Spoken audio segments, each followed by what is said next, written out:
My wife slept with my boss and helped him use my credentials to frame me for a workplace accident. I played dumb for a month, then filed a complaint that burned their careers. All right, Reddit. My wife used my own login to sabotage the safety systems I'd spent 14 years maintaining, then tried to pin it on me so our boss could keep his numbers clean. She forgot I'm the guy who reads the logs. Here's the deal. I've spent 14 years making things disappear on cue. I'm Dexter, 38 male, and I run show control automation at the Meridian, one of the biggest mega resorts on the Las Vegas Strip. Last Tuesday, I caught a turntable encoder drifting 0.2 of a degree during pre-show checks, recalibrated it in 9 minutes, and had the stage locked in before the house opened. Nobody in the audience knew anything happened. Nobody backstage mentioned it either. That's the job. My wife Stephanie worked at the Meridian too, stage management side. She'd started as a production assistant 6 years ago and climbed fast. Full stage manager for the resident show inside of 4 years. We met during Tech Week for a show relaunch. I was debugging a fly cue that kept drifting 3 inches off its mark. She was the one who noticed it from the deck before I caught it on my screens. She came up to the booth after the run, introduced herself, and said, if my system was going to try to kill her performers, the least I could do was buy her dinner. I liked that. Direct. No games. We were married 14 months later. For a while, it was good. We understood each other's schedules. We'd drive home together after shows, decompress over takeout, talk through the problems we'd solved that night. She got my world because she lived in it. The Meridian's resident show ran on about 200 people, all reporting up through a production hierarchy that answered to the resort's entertainment VP. At the top of our particular food chain was Jensen Ortega, the executive producer. Mid-40s, silver hair, tailored everything. The kind of guy who says synergy without flinching. He'd come over from a competing property 3 years ago with a reputation for being equal parts brilliant and ruthless. Most people either worshipped him or avoided him. Most did both. I'd always gotten along with Jensen fine. Professional respect, minimal small talk. He'd never once questioned my cue programming or second-guessed a safety call, which meant he either trusted my work or didn't understand it well enough to argue. Either way, he left me alone. Stephanie, though. Stephanie had caught his attention early. He started pulling her into planning meetings that were above her pay grade, praising her work publicly in production calls, recommending her for the stage manager promotion when there were 2 other candidates with more seniority. I noticed it. I just filed it under ambitious boss recognizes ambitious employee and moved on. That was my first mistake. The distance between Stephanie and me didn't creep in slowly like some couples describe. It arrived with the new production season. Jensen greenlit a massive show overhaul. New acts, new scenic elements, new automation sequences that required months of reprogramming. Everyone's hours went up. We went from driving home together to barely overlapping. She'd get home after me, or before me, or not at all. Crashed in the green room, she'd text. Early call tomorrow. Easier to just stay. I didn't question it because I knew how production cycles worked. Crunch time is real. You live at the theater for weeks and then things calm down. That's the deal. But the crunch ended in October, and Stephanie's hours didn't change. The late meetings continued. The overnight stays kept happening. And something in the way she talked about work shifted. She used to vent to me about Jensen's demanding personality. Now she defended him. He's under so much pressure. People don't understand his vision. He's actually really thoughtful once you get past the exterior. That last one was my favorite. That was the man who once made a wardrobe intern cry over a misplaced cufflink. Thoughtful. I let it slide. Ran my pre-show checks, kept my cue stacks clean, went home, didn't bring it up. Other things changed too. Stephanie started hitting the gym before dawn. 4:30 wake-ups when she'd always been a snooze button person. New clothes a step above what stage managers typically wear backstage. More time on her appearance before heading to a building where everyone wore blacks anyway. Shopping bags from stores we'd never been to together? Always a reason. Needed new stuff for the gala. Or wardrobe had a note about dress code. We stopped eating dinner together most nights.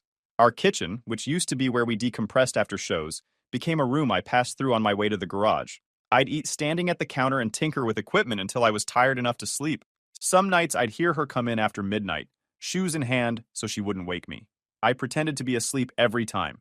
Then a flybar almost killed someone, and everything I thought I knew about my life came apart in about 72 hours. It happened on a Tuesday night during the second show. Flybar 7, a 40-foot steel pipe carrying a 300-pound LED drop, ran 6 feet past its low trim during a scene transition. That's not a drift. That's a catastrophic overshoot. The bar stopped 8 inches above a performer's head, 8 inches between a routine Tuesday and a career-ending injury or worse. The emergency stop triggered automatically.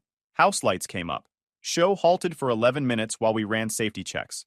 I was in the booth within seconds, pulling logs, checking sensor data, trying to figure out how a system I'd calibrated 2 weeks ago could overshoot by 6 feet.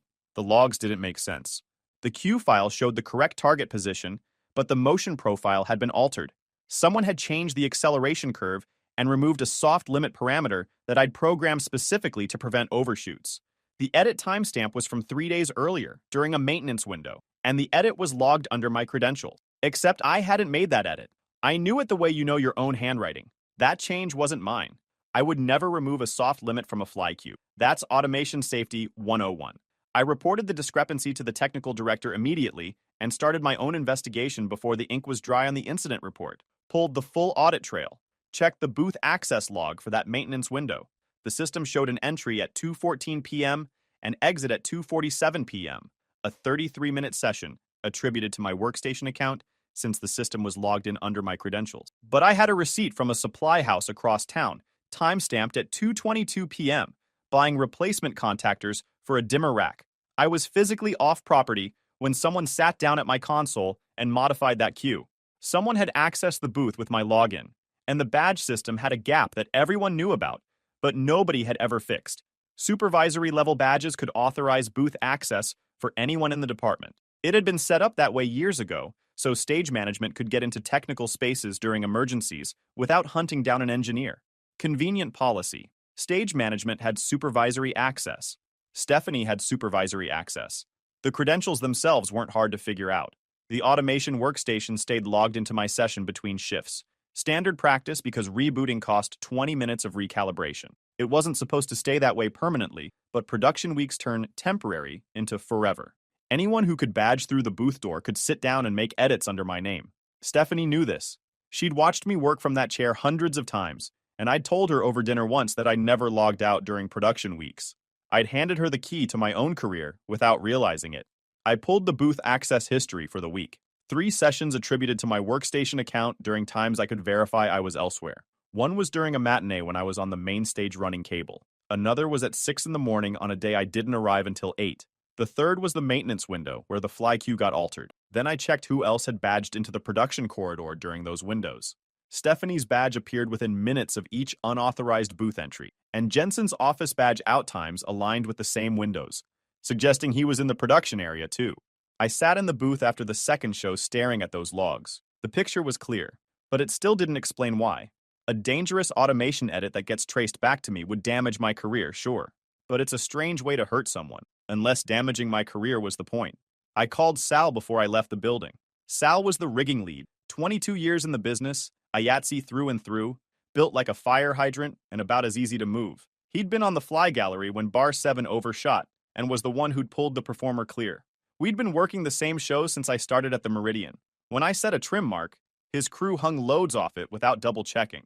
When his riggers called down about a cable that looked wrong, I shut the system down before I asked questions. He picked up on the second ring, told me he'd been waiting for my call, said there were things I needed to know about what was happening on his deck, and that I should come in early tomorrow and bring coffee.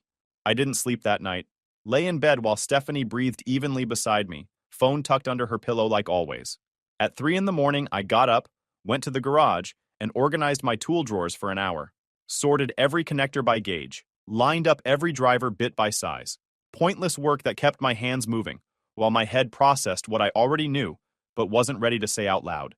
Sal and I met in the rigging loft at 6 the next morning, 2 hours before anyone else would be in the building. He sat on a road case, took the coffee I handed him, and didn't waste time. Your wife and Jensen have been together since at least June, he said. My guys see everything from the gallery. They just can't say anything because Jensen signs their contracts. I didn't react. Just let him keep going. But that's not why I told you to come in early. He set his coffee down. They've been changing loads on my deck, Dexter. Approvals with Stephanie's signature that never came through you. Rigging configs that don't match your specs. And when Bar 7 almost dropped on Kenji's head Tuesday night, every piece of paper in the system says you approved the modification that caused it. I didn't. I know you didn't. That's the problem. Jensen and Stephanie had been involved for at least 4 months. The crew knew. Stagehands aren't blind. They see who stays late in whose office, who disappears during breaks at the same time. Sal's guys had kept their mouths shut because Jensen controlled contracts and nobody wanted to get blacklisted for talking about the EP's personal life. But the personal stuff wasn't what had Sal worried. Over the past 3 months, Jensen had restructured the approval chain so that show-critical changes went through stage management first, Stephanie signing off before engineering even saw them. On paper, a workflow efficiency improvement. In practice, changes were being made to my systems without my knowledge. Sal had the receipts, photos of the Fly Gallery logbook showing 3 rigging configurations in 2 months that didn't match my specs. Weight loads adjusted, trim heights modified, pick points relocated. All approved by Stephanie, all countersigned by Jensen. None through my desk. I asked Sal why he hadn't reported it. He gave me a look. He had reported it to his union steward in writing 3 weeks ago. The steward had escalated it to the production office, Jensen's production office. Shocking outcome. It went nowhere. Filing a complaint about the boss to the boss's own office. That's like asking the fox to audit the hen house and being surprised when he shows up with a napkin. I spent the next week building my case, pulled every document I could access. Approval chains, badge logs, queue edit histories, email threads where Stephanie or Jensen had authorized changes without my sign-off. Cross-referenced the unauthorized booth entries with Jensen's calendar and Stephanie's stage management logs. The pattern was airtight. Every time a change was made under my credentials, both of them were in the building and I was provably elsewhere. I also started looking at the bigger picture. Jensen's contract renewal cycle was already underway. His show needed to hit performance metrics, audience numbers, safety record, operational efficiency to justify his next 3-year budget. A clean safety record was essential. They weren't just having an affair. They were building a fall guy, and they'd picked the most boring, predictable, head-down engineer in the building because they assumed I'd never look up from my screens long enough to notice. I went home that night and sat in the garage for 3 hours, just sat there running the timeline. 4 months of an affair, 3 months of approval chain restructuring, multiple unauthorized system modifications under my name. If the state had investigated that near miss before I caught the discrepancy, the first name on the liability chain would have been mine. 14 years of showing up, running clean systems, and going home without anyone getting hurt. All of it sacrificed so Jensen could keep his metrics clean and Stephanie could ride his coattails into a bigger title.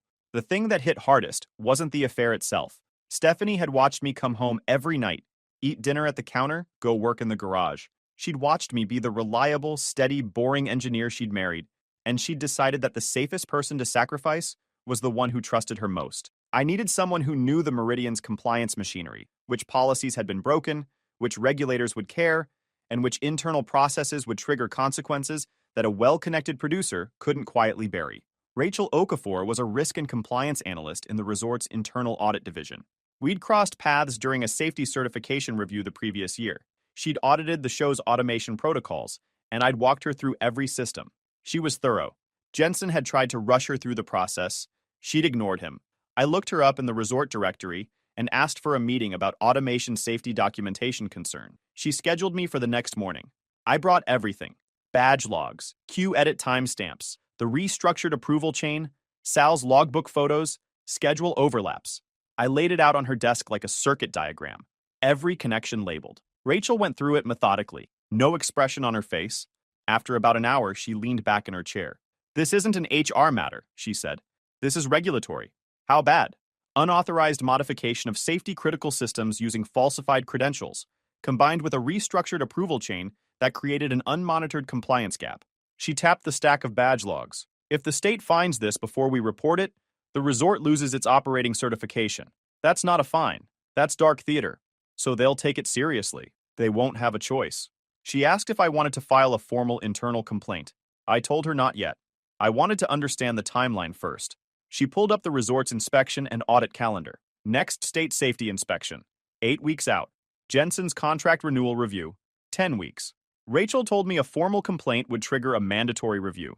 If that review surfaced regulatory violations, the resort had to report them before the next inspection. File at the right time, and the findings would land on the contract renewal committee's desk at exactly the wrong moment for Jensen.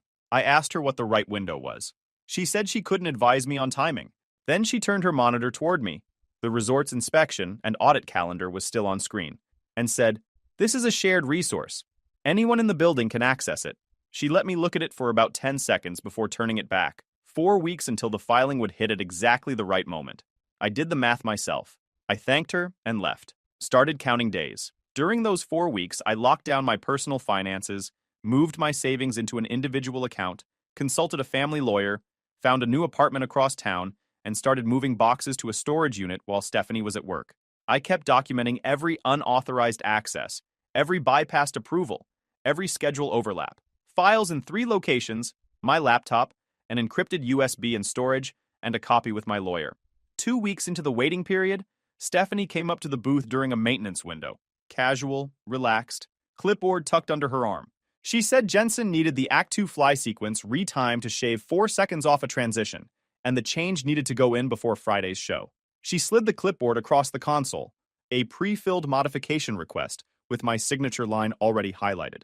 The form looked clean, professional, except the retiming she was asking for would require disabling the deceleration buffer on 2 flybars, which is exactly the kind of shortcut that had caused the near miss in the first place. She framed it perfectly, talked about the Friday VIP group, how Jensen was under pressure, how the timing gap was making the show look sloppy, offered to handle the paperwork side if I just approved the parameters, helpful wife, supportive colleague, the whole package. All she needed was my real signature on a modification that would compromise safety margins, and this time, the paper trail would be legitimate.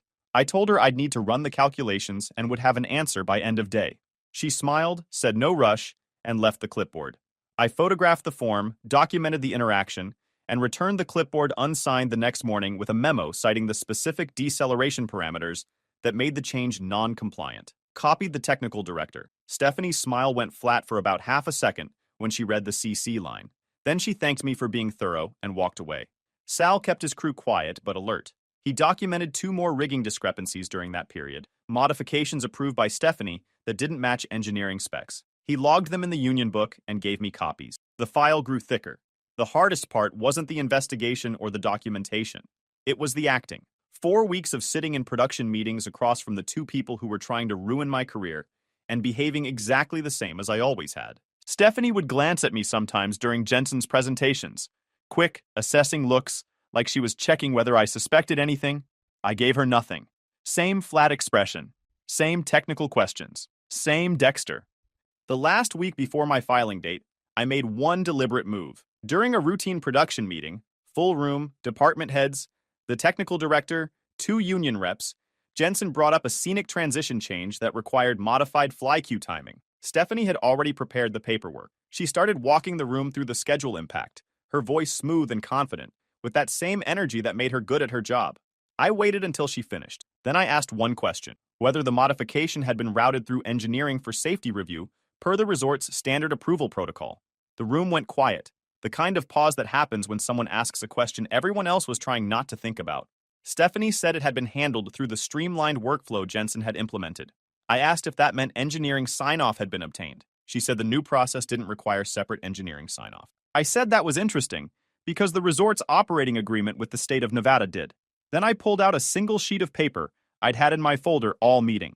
A printed copy of the resort's Regulatory Compliance Handbook, Section 11.4, with the relevant paragraph highlighted. I slid it across the table to the technical director and said I was formally invoking stop work authority on the proposed modification until proper engineering review was completed and documented. Nobody argued.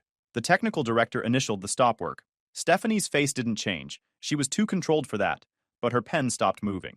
Jensen said something about keeping things moving efficiently. I told him efficiency and compliance aren't mutually exclusive. They just require the right approval chain. The union reps wrote something in their notebooks. The meeting moved on. What I'd actually done was put it on record, time-stamped, witnessed, that Jensen's restructured approval chain violated state regulations. Just a boring engineer citing a handbook. Nothing to see here. One night during that stretch, I ran into Jensen in the parking garage after the late show. Just the 2 of us and the echo of our footsteps on concrete. He stopped and turned. He was trying a little too hard to look casual. Dexter, that new motor on the main turntable. Running to spec? 0.2% variance on acceleration. Within tolerance. Good, he nodded. Show's looking tight. Best it's run in months. Your work. He paused. Let the compliment sit. Then the pivot. I've been hearing some concerns from stage management about turnaround on engineering approvals. Nothing major.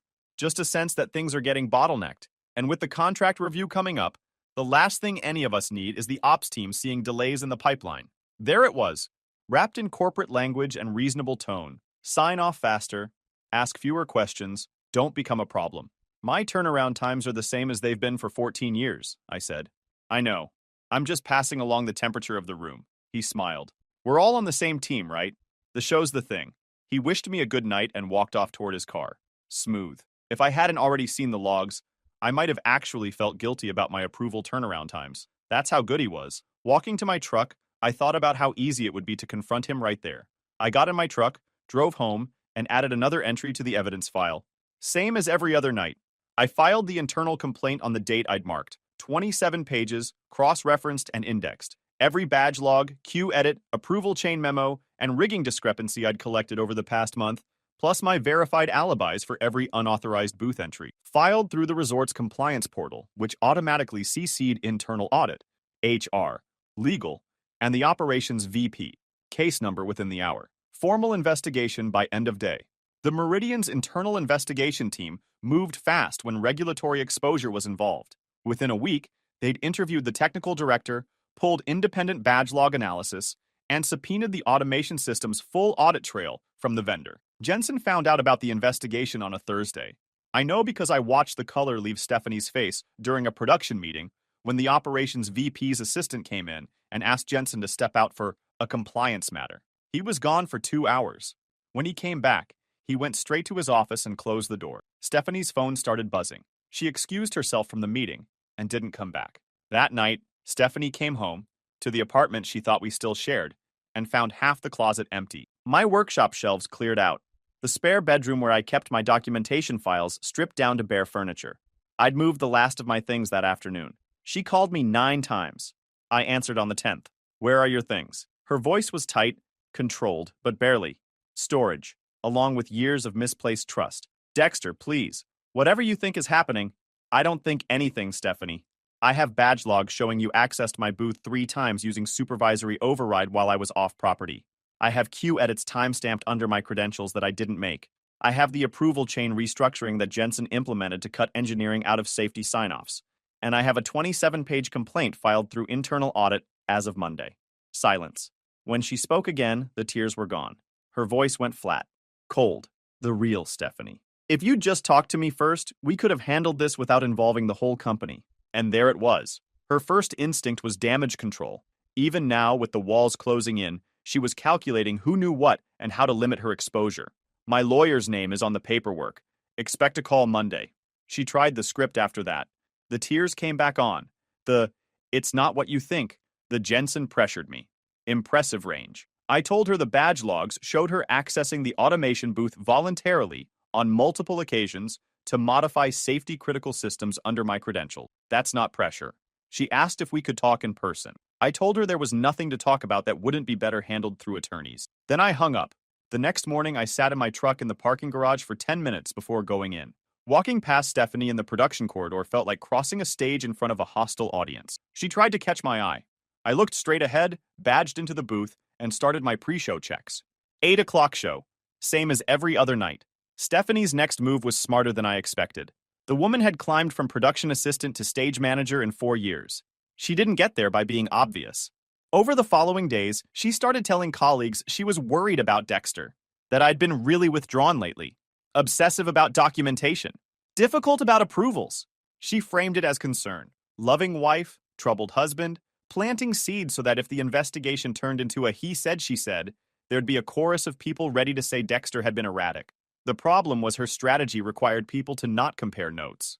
Within a week, 3 different colleagues had independently mentioned to Sal that Stephanie was really concerned about Dexter, and Sal pointed out to each of them that in 14 years, nobody had ever once described me as erratic, withdrawn, or difficult. But before her narrative died, it got to the technical director. He pulled me aside during a pre-show and asked if I was doing all right. Said he'd heard I'd been having a rough stretch. The look on his face said he was checking whether I was stable enough to run the show that night. 14 years of clean operations, and I was being asked if I needed a mental health day because my wife had spent a week whispering. I told him I was fine and ran the show, but I felt that one. During the next production meeting, Stephanie was controlled, running through her notes with the same efficiency as always. But her pen hand shook when she turned pages, and she never once looked at my section of the table. Jensen was the opposite. Louder than usual, cracking jokes, dropping references to the contract renewal like it was already in the bag. A man whose entire professional life was about to be fed through a shredder. Talking about 3-year budget projection. You had to admire the commitment to the bit. The investigation expanded over the following weeks. The audit team discovered Jensen's approval chain restructuring had been done without authorization from the operations VP, a compliance gap that violated the resort's operating agreement with the state. 3 safety modifications Stephanie had approved without engineering review were flagged as non-compliant. The near miss was reclassified from equipment malfunction to unauthorized system modification, triggering mandatory state reporting. Jensen hired a lawyer. Stephanie hired a different one. Neither of them could undo what I'd already put in play. The state inspection arrived right on schedule, 4 weeks after I filed. The Nevada Division of Industrial Relations doesn't joke around with entertainment venue safety. Their inspector spent 3 days in the building, and by the time she left, she had a stack of findings that made Jensen's contract renewal conversation very different from the one he'd been planning. 4 citations. 2 for the unauthorized automation modification. 1 for the approval chain restructuring that created an unmonitored safety gap. 1 for failure to report the near-miss incident through proper regulatory channels within the required time frame. The resort's legal team was not pleased. Their insurance carrier was even less pleased. Turns out the people who calculate your liability premiums get really interested when they find out someone's been modifying your safety systems off the books. The contract renewal committee met the following week. Jensen walked in expecting to present his 3-year proposal. Instead, the operations VP, the resort's general counsel, and 2 insurance representatives were waiting with the state inspection findings, the audit report, and my original complaint. His renewal was denied. Contract terminated with 30 days' notice. Material breach of operational safety protocols. No severance beyond minimum. No recommendation letter.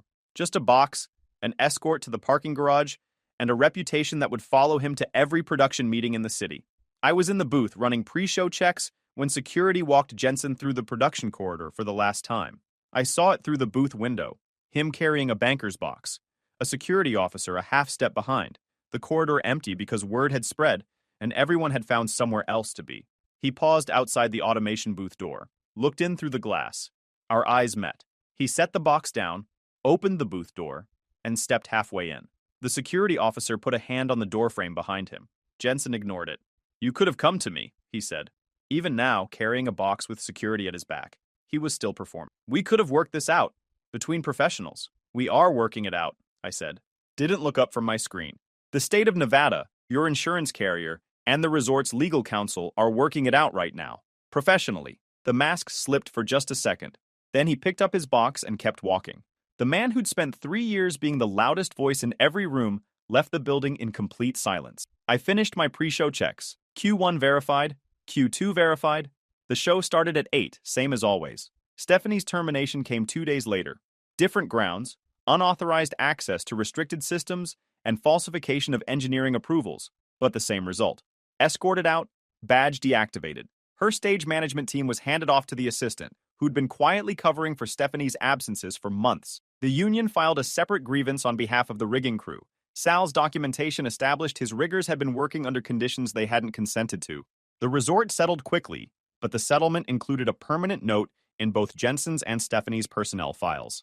I ran the show the night after Jensen's termination, like any other Tuesday. Fly bars moving where they were supposed to move, stopping at the Markside program. Sal came up to the booth after the show, stood in the doorway, and didn't say anything for a minute. Then he told me the crew had taken up a collection and bought me a bottle of fancy hot sauce. Apparently someone had told them I was into that, and it was waiting for me in the rigging loft. I told him the crew didn't need to do that. He shrugged and said they wanted to. Then he shook my hand and went home. The divorce was straightforward. Stephanie didn't fight it. Her lawyer had seen the evidence and advised against contesting anything. We split the joint accounts. I kept my truck, my tools, my savings. No property to divide. The rental was in both our names and we'd both vacated. Signed within 6 weeks. 3 years of marriage, 6 weeks to dissolve. Apparently commitment has an expiration date, and nobody tells you when you sign up. Jensen's downfall continued in slow motion. Word circulated through the network of producers and technical directors who run every show on the Strip. Not on social media, just private conversations and hiring committee meetings, the kind of damage you can't PR your way out of. He applied to 2 other resort production divisions. Neither called him back. Last I heard, he was consulting for a regional theater company in Reno, from headlining the Strip to community theater budget meetings. The untouchable executive producer turned out to be very touchable once the right people touched the right files. Stephanie landed at a smaller production company doing corporate events, trade shows, product launches, a universe away from stage managing a strip resident show. She tried reaching out to me twice through mutual colleagues at the Meridian. Both times, the message was some version of wanting to explain her side. Both times, I declined. There's no version of "I stole your credentials to modify safety systems while sleeping with your boss" that needs a rebuttal. 6 months after the filing, I was still at the Meridian. That surprised some people. They expected me to leave. Fresh start, clean break, the whole narrative. But I'd spent 14 years in that building. I knew every circuit in every panel, every cable run behind every wall, every quirk of every motor that moved every piece of scenery on that stage. I wasn't going to walk away from that because 2 people tried to use it against me. The resort's new entertainment VP met with me during her first week. She'd read the investigation file, asked what I needed. I told her, restore the original engineering approval chain, audit every modification from the compromised period, and upgrade the booth to biometric access. She approved all 3 within the week. The show ran better after that. Not because Jensen was gone. The new producer was competent, but cautious. It ran better because nobody was tampering with the systems between shows. Sal told me his guys were sleeping better. No more coming in and finding loads changed overnight. No more wondering if trim marks were going to match what the automation system expected. 3 months after the new VP started, the resort created a new position, Director of Show Systems and Safety Compliance, and offered it to me. What it meant in practice, I now signed off on every automation and rigging modification across all 3 of the resort's production venues. Not just the resident show, all of them. No more having changes routed around me. No more finding out after the fact that someone had altered my systems. I accepted. The salary was fair. The authority was the part that mattered. Rachel later told me the position had been created specifically because of the investigation. The resort's legal team recommended a structural change to prevent the kind of approval chain manipulation Jensen had pulled off. 27 pages of documentation, and the org chart moved. The last piece fell quietly. 6 months after their terminations, both Jensen's and Stephanie's names were attached to the state citations in Nevada's compliance records. The kind of thing that surfaces whenever a venue pulls licensing history or runs a background check during hiring. 2 notations in a state system that would follow them every time they applied for a position requiring safety oversight. Quiet, permanent.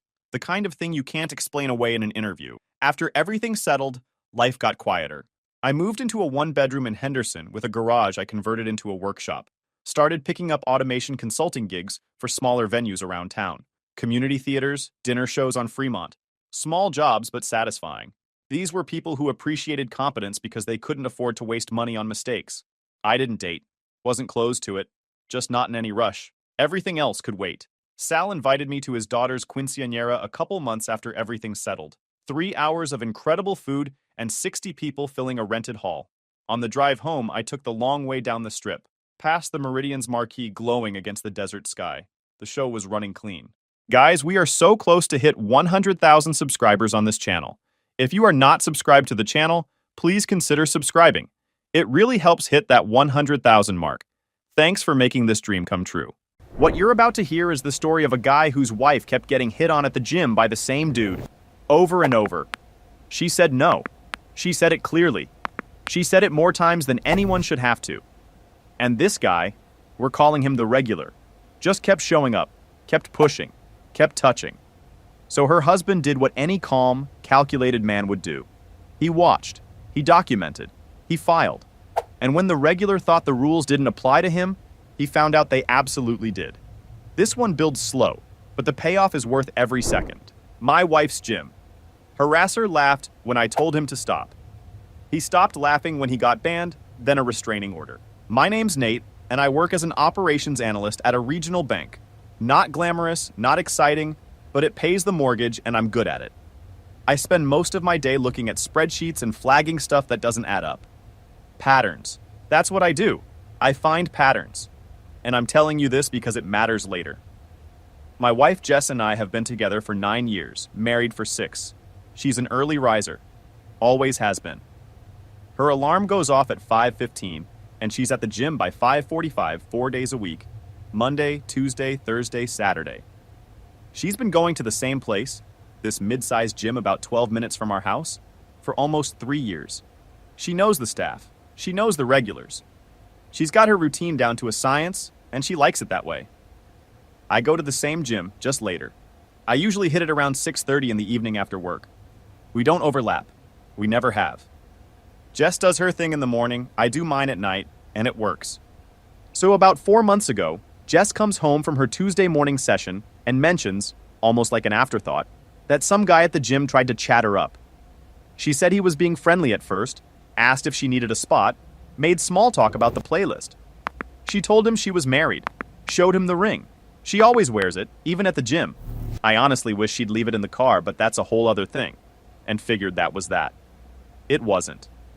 By the following Thursday, he was back. Same approach, asked her what she was training. She gave him a one-word answer and put her earbuds back in. He hung around for another minute, then drifted off. Jess told me about it, but didn't seem too bothered. She said he was probably just lonely and bad at reading signals. I said, okay, but keep me posted. I didn't think much of it at that point. Honestly, gyms are full of guys who try to strike up conversations, and most of them take the hint after a clear rejection. I figured this was one of those situations. Awkward, a little annoying, but over. The next week, same thing. He found her during her warm-up on the bikes, started talking again.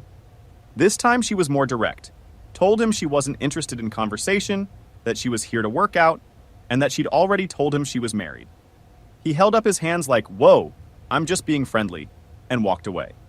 Classic move. You know the type. Act like the other person is overreacting so they feel guilty for having a boundary. I asked Jess if she could describe him, just so I had a picture in my head. She said mid-30s, average height, brownish hair, always wearing the same rotation of tank tops like he bought a six-pack of them at Costco. No tattoos she could see. Nothing distinctive. Just a guy. The kind of guy you wouldn't notice in a grocery store. Now here's where I should explain something about Jess. She's not someone who needs rescuing. She's handled creeps before. She's handled pushy people at work. She's handled her own family drama without flinching. She's tough. And she wanted to handle this herself, which I respected. Completely. I wasn't about to storm in there and make a scene on her behalf when she didn't ask me to. But the pattern was forming. Week 4. He waited for her near the water fountain. Not working out. Not filling a bottle. Just standing there like he was waiting for a bus that only comes when Jess walks by. She walked past him and he said something like, "You look amazing today." She didn't respond. Kept walking. He followed her, not closely, but he moved to a machine near wherever she went. Twice during that session. She'd switch to a different area and within a few minutes he'd wander over to something nearby. Not directly next to her, but close enough that it was obvious. Jess told me this one a little differently. She wasn't dismissive anymore. She was annoyed. Really annoyed. She said she'd actually cut her workout short by about 15 minutes because she couldn't focus. She said she felt like she was being watched and that it was throwing off her whole routine. That word, watched, it sat with me for the rest of the night. I was still thinking about it when I went to bed. I'm a light sleeper anyway, always have been, and I kept running through scenarios in my head. What if he does it again? What if he gets more aggressive? What if she's downplaying how uncomfortable she actually is because she doesn't want me to worry? I asked if she wanted me to come with her next time. She said no. She said she'd talk to the front desk if it happened again. I said okay, and I meant it. I wasn't going to push. Week 5, he didn't show. Jess thought maybe he'd moved on or switched gyms. I honestly hoped so. We didn't talk about it much that week. We had a dinner at her sister's house on Saturday. Her sister makes this insane baked ziti, by the way. Like, aggressively good. The kind where you go back for thirds and feel no shame. And the whole gym thing kind of faded into the background. Then week 6 hit. Jess came home on a Tuesday, and I could tell something was off. She was quieter than usual. She didn't stretch in the living room like she normally does. She just went straight to the shower. I gave her some space, then asked over breakfast. She told me he was back, and this time he'd touched her. Put his hand on her lower back while she was doing cable rows and said something about her form being off. She stepped away. He laughed it off like it was nothing. She said, "Don't touch me," loud enough that a couple people looked over. He raised his eyebrows and said, "Relax, I was trying to help." I'm not going to pretend I was calm when she told me that. I was furious. My jaw was tight. My hands were flat on the table. and for about 10 seconds I didn't say anything because I didn't trust what was going to come out of my mouth. But I didn't blow up. I sat there and I listened. Jess said she went to the front desk after it happened, but the manager wasn't in yet. It was barely 6 a.m. So she talked to the kid working the counter, who said he'd pass it along. Real reassuring. I told Jess I wanted to adjust my schedule. I said I'd start going in the mornings with her. Not to hover, not to play bodyguard. I said I wanted to be there in case this guy escalated, and that I'd keep my distance unless something happened. She thought about it for a minute, then agreed. So that Thursday, I went with her, 5:45 a.m., which, by the way, is inhumane. I don't know how Jess does it 4 days a week. My alarm went off at 5:10, and I genuinely considered whether the whole thing was worth it. It was. But I need that on the record. I set up on the opposite side of the floor, near the free weights. Jess went to her normal area by the machines and cable station. I could see her from where I was. She could see me. But to anyone watching, we didn't look like we were together. We didn't drive together either. I took my own car and went in about 5 minutes after her. I even wore a hat I don't normally wear, which in hindsight was probably unnecessary, but I wasn't thinking about fashion at 5 in the morning. The regular, that's what Jess had started calling him. And honestly, it fit because this dude showed up like clockwork. Wasn't there that Thursday. I did my full workout, Jess did hers, and we drove home separately. Fine. Saturday. Same plan. I got to the gym at 5:50 and posted up by the dumbbells. Jess was already on a bike, and sure enough, around 6:15 he walked in. Average-looking guy. Probably mid-30s. Wore the same gray tank top both times I ever saw him, or at least it looked like the same one. He had this walk like he owned the place. Not physically big or intimidating. Just had that vibe, you know? The I'm a big deal in my own head vibe. He got on a treadmill for maybe 10 minutes, then migrated toward the machines. Right near Jess. I watched. I didn't move. Jess was doing lateral pull-downs and had her earbuds in. He walked up behind her and said something. I couldn't hear it from where I was, but I saw her take one earbud out and shake her head. He kept talking. She looked straight ahead and didn't respond. He reached over and touched her arm, just above the elbow. Light grip, like he was trying to get her attention. She pulled her arm away. Clear as day. He stayed right there, didn't move back. Didn't take the hint. He was still talking. I set the dumbbells down and walked across the floor. Didn't rush. Didn't make a scene. I walked like I was headed to the water fountain, which happened to be right past where they were standing. But I stopped.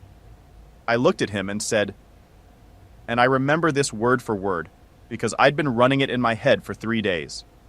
She's told you no, multiple times. This is the last time. He looked at me like I'd just spoken French. Then he looked at Jess, then back at me. And he laughed. Not a nervous laugh either. A full, chest-out, are you kidding me laugh. He said something like, who are you, her dad? I didn't answer.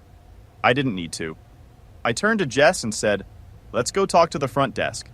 She nodded. We walked to the counter together. The regular went back to his machine. I could feel him watching us the whole way. This time the manager was there. Guy named Phil, mid-40s, been running the place for a couple years. I'd talked to him a few times during my evening sessions. He knew me by name. I told him what had been happening, the repeated approaches, the touching, the ignoring of clear boundaries, the fact that Jess had already reported it once, and nothing came of it. Jess backed everything up. She was calm, specific, detailed. She's always been good under pressure like that. Phil pulled up the membership records and asked us to describe the guy. We did. He said he'd review the camera footage from the floor and talk to the staff member who was working the morning Jess first reported it. He also said he'd file a formal incident report and gave us a copy. I asked if we could also file a written complaint, separate from whatever internal process they had. Phil said yes and gave us a form. We filled it out, both of us. I kept a photo of it on my phone. I also asked, politely, if the gym had a harassment policy posted anywhere. Phil pointed to a sign near the locker rooms. I walked over and read it. Standard stuff. Unwanted physical contact, repeated unwanted approaches after being asked to stop. and intimidation were all listed as grounds for membership revocation. Good enough. Within 3 days, Phil called Jess and told her they'd reviewed the footage and were revoking the guy's membership. Done. No appeal. He was out. Phil said they'd also flagged him in their system, so he couldn't re-register under a different name.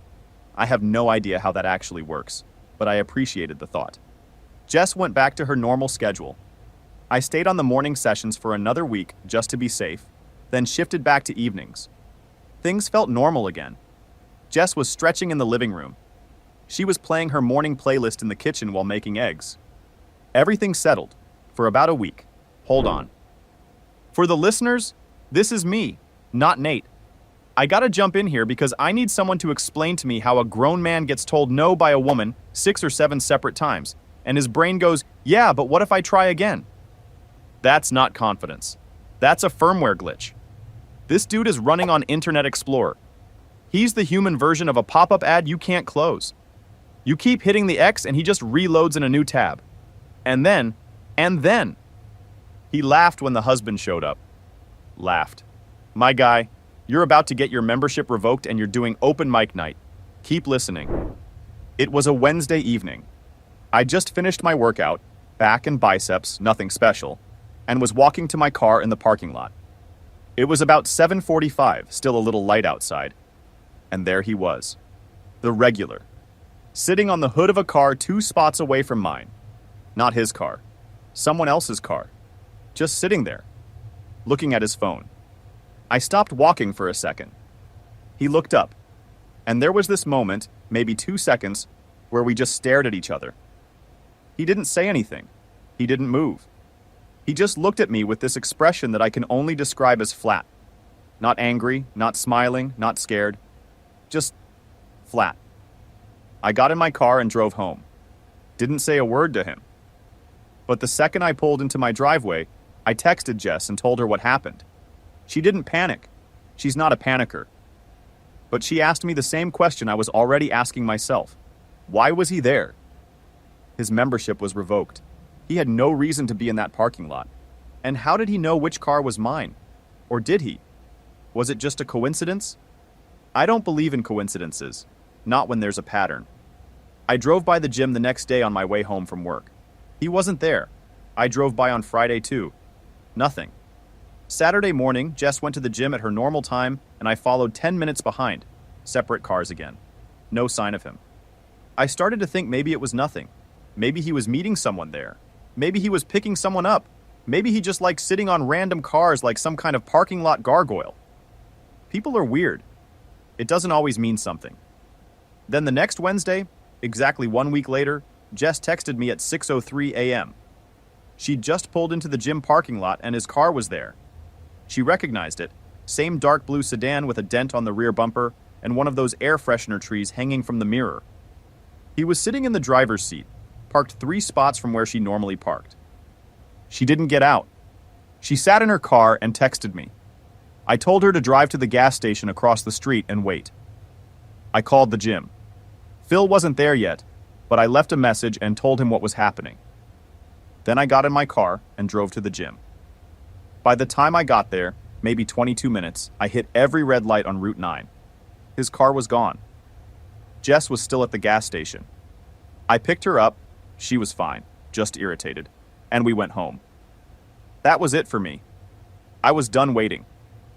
I sat down at the kitchen table with my laptop and did what I do best. I organized information. I made a timeline. Every incident, every date, every interaction. I included what was said, what was done, who witnessed it, and what the gym's response was at each step. I attached the photo of the written complaint form. I wrote down the dates and approximate times of both parking lot sightings. Pause for a second. This is where most guys would lose their cool. I've seen it 100 times on this channel. Dude gets angry, does something impulsive, and suddenly, he's the one looking bad. Not Nate. This man sat down at his kitchen table and built a case file like he was assembling IKEA furniture, except every piece actually fit and nothing was left over. He literally used his day job skills. Operations analyst energy. You know those guys in heist movies who have the blueprints spread out on the table and everyone's standing around going, wait, That might actually work? That's Nate. Except his heist is a restraining order, and his crew is his wife and a printer. That afternoon, I called the non-emergency police line. I explained the situation. I told them about the harassment at the gym, the membership revocation, and the 2 parking lot incidents. The officer on the phone asked if there had been any direct threats. I said no. He asked if there had been any physical violence. I said he touched my wife's arm and back without consent, multiple times, and she told him to stop each time. He said they could send someone out to take a statement, or I could come to the station. I went to the station, brought the timeline, the complaint form photo, and Jess. She gave her own statement. I gave mine. The whole thing took about an hour and a half, which felt long, but the officer we talked to was decent. Asked good questions, listened, took notes, didn't dismiss anything. He read through the timeline I'd made and actually commented that it was one of the most organized complaints he'd seen. I told him I do this kind of thing for a living, just with different data. He almost smiled at that. He said based on what we'd described, there might not be enough yet for an arrest, but that the pattern of behavior, especially the parking lot appearances after being banned, gave us a strong basis for a civil restraining order. He also said if the guy showed up again, to call 911 immediately and reference the report number.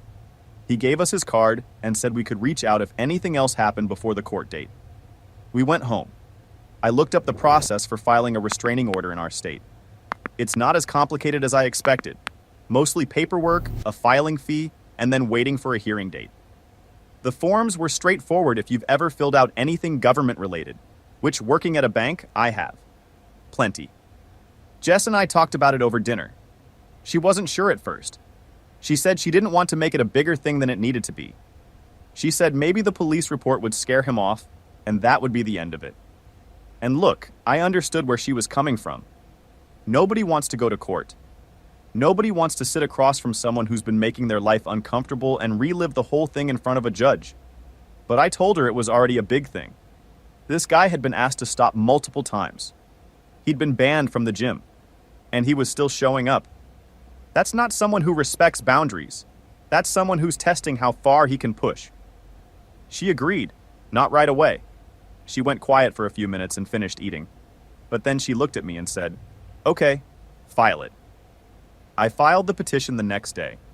I printed out everything, the timeline, the complaint form, screenshots of the text between Jess and me on the mornings of the parking lot incidents. I also went back to the gym and asked Phil if he could provide a written statement confirming the harassment complaints and the membership revocation. Phil said he'd check with the gym's ownership group first, but that he'd try to get us something. He came through.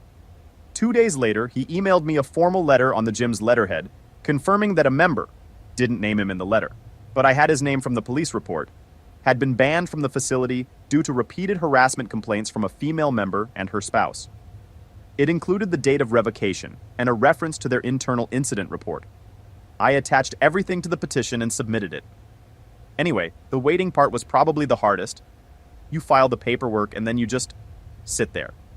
The court has to schedule a hearing. The other party has to be served. And meanwhile, you're just living your life hoping this dude doesn't show up at your house. Jess went back to her morning sessions, but she started going at 6:15 instead of 5:45. Said she wanted to make sure more people were around. I went with her on Saturdays. We were careful, but not paranoid. At least that's what I told myself. It took about 11 days for the temporary restraining order to come through. The court granted it based on the filing alone. Jess and I didn't even have to appear for that part. It was a temporary order, good for about 3 weeks until the full hearing. The terms were simple. He had to stay at least 200 feet from both of us, our home, and the gym. No contact of any kind. He got served on a Friday. I know because the process server confirmed it, and I got a notification from the court. Yo, timeout.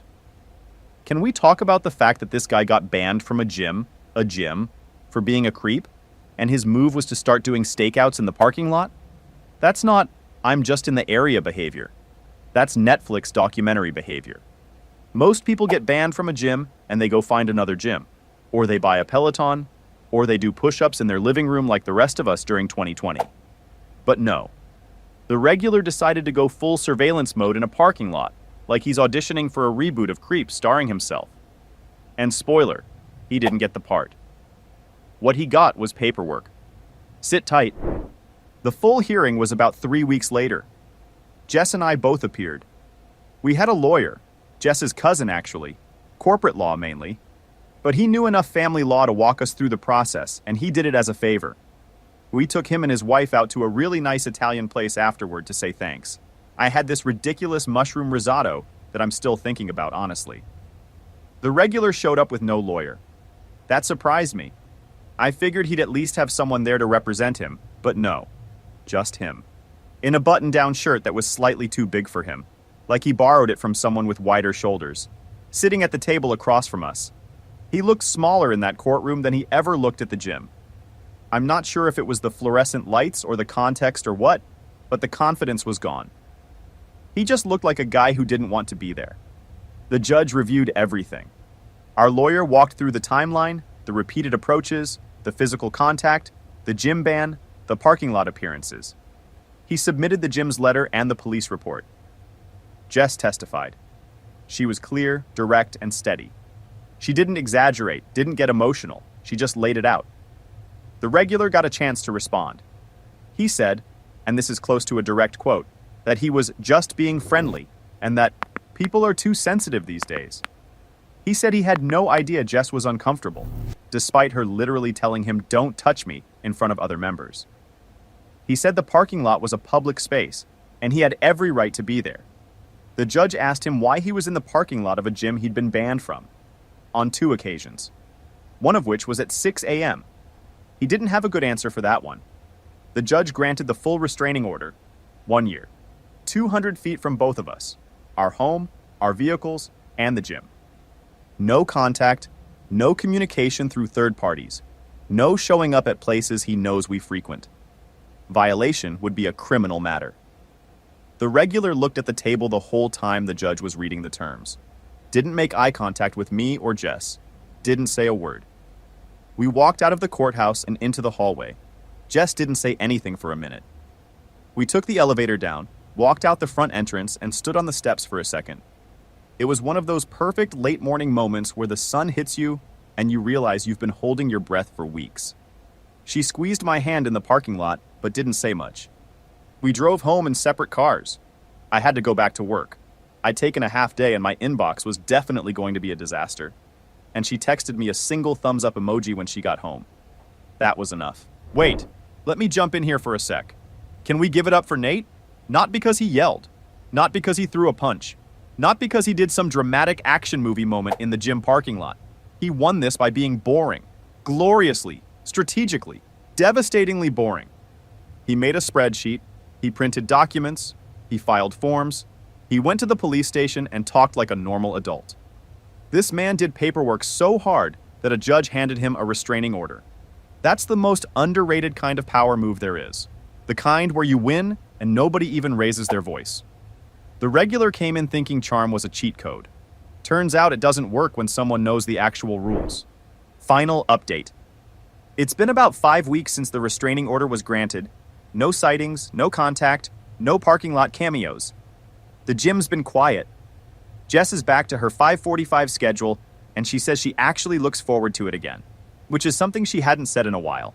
I shifted back to my evening sessions about 2 weeks after the hearing. Felt weird being back on my old schedule, honestly, like readjusting to a time zone after a long trip. The first night I walked in around 6:30, the gym was half empty the way it always is on a Tuesday evening, and it felt like a different planet compared to the 5:45 crowd. Phil gave me a nod the first night I came in. Didn't say anything about it, just a nod. I nodded back and went to the squat rack. That was that. A couple of the morning regulars, the real ones, not him, apparently asked Jess if everything was okay after they noticed the guy disappeared. She just said he was no longer a member and left it at that. One of the women on the morning crew, a lady named Carol who's been going to that gym since it opened, told Jess she'd noticed the guy following her around weeks ago and almost said something herself. I kind of wish she had. But I also get it. Nobody wants to get involved. Things at home are good. Normal. Jess still makes fun of me for going to the police station in basketball shorts because I'd come straight from the gym and didn't think to change. She's got a point. I looked ridiculous sitting in that plastic chair with my gym bag between my feet, giving a statement about harassment. Not my finest visual moment. I've thought about whether we did the right thing. Not filing the restraining order, I'm certain about that. But the timing. Should I have stepped in earlier? Should I have gone to the gym with Jess after the first or second incident instead of waiting until she asked? I go back and forth. Jess says no, that she needed to handle it herself first, and that my stepping in when I did was the right call. I trust her judgment. But there's a part of me that wonders if those weeks of letting it play out were weeks she shouldn't have had to deal with. I still drive by the gym on my way home sometimes, even on days I don't work out. Just glance at the parking lot. Haven't seen the blue sedan? I probably won't stop doing that for a while. Maybe that's paranoid. Maybe that's just what happens when someone messes with the person you care about most. I don't know. One more thing, I checked with our lawyer cousin about what happens when the restraining order expires in about 11 months. He said we can petition to extend it if there's been any violation or if we have reason to believe the behavior would resume. I've already started a folder on my computer, just in case. Old habits. And honestly, the thing that bugs me most isn't even the harassment itself. It's the laugh. When I told him to stop and he laughed. Like it was funny. Like Jess was a joke. Like me standing there telling him to back off was entertainment. That laugh lives in my head rent-free. And I think it always will. But at least now there's a court order that says he has to keep it 200 feet away from us. So yeah, that's where we are. Quiet, stable, and documented. The way I like it. For anyone going through something similar, document everything. Dates, times, what was said, who saw it. Don't wait for it to get bad enough. If someone is repeatedly ignoring your boundaries after you've been clear, that is bad enough. You don't need a dramatic moment to justify protecting yourself. A spreadsheet works just fine. Speaking of which, have you ever had someone refuse to take a clear no for an answer? What did you do? Drop it in the comments. I'm curious how other people have handled this. Listen, this one wasn't loud. There was no courtroom explosion, no dramatic confrontation. Just a guy who sat down, organized the facts, and let the system do its job. And honestly, that's the most satisfying kind of story on this channel. Because the regular walked in thinking he could charm his way past a woman's boundaries and laugh off her husband. He walked out with a revoked membership and a year-long restraining order. That's what happens when you mistake patience for weakness. If this one hit home, drop a comment. Subscribe if you haven't. And I'll catch you in the next one.